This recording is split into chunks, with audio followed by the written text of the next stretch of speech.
시청자 여러분 안녕하십니까. 뉴스나인의 신동욱입니다. 민주당 이재명 대표가 검찰로부터 소환 통보를 받았습니다. 그런데 알려진 경위가 좀 독특합니다. 정기국회 첫날을 맞아 국회에서 휴대전화를 열어보는 장면이 취재진의 카메라에 찍혔는데 검찰 소환 통보가 왔다는 보좌진의 문자 메시지였습니다. 거기에 눈길을 확 끄는 문구가 있습니다. 전쟁입니다. 다 아시듯 이재명 의원 관련해서는 지금 여러 갈래의 수사가 진행 중이죠.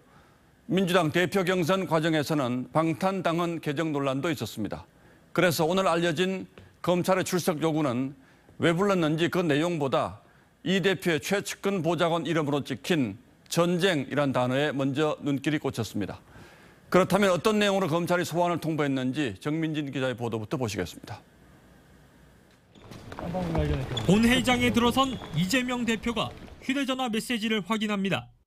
이 대표의 오랜 측근인 김현지 보좌관이 보낸 메시지엔 백현동 허위사실 공표, 대장동 허위사실 공표, 김문기 모른다 한 거 관련 의원님 출석 요구가 왔다며 전쟁입니다라고 적혀 있습니다.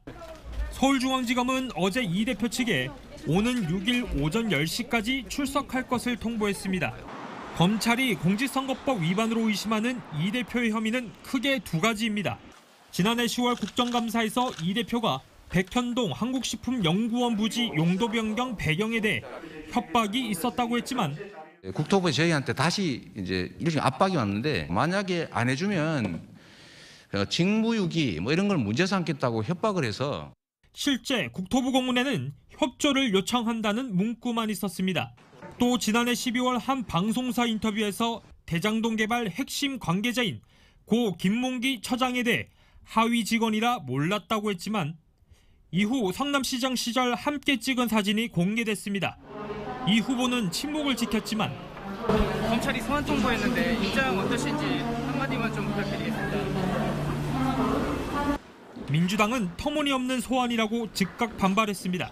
대선 후보이자 제1야당 대표에 대한 정치 보복, 야당을 와해하려는 정치 탄압에 대해 여당은 소환에 응해야 한다고 압박했고 정치 탄압이라는 주장과는 달리 이 대표와 관련된 의혹들은 대통령 선거 이전부터 계속 제기돼 왔던 대통령실은 별도의 입장을 내지 않았습니다.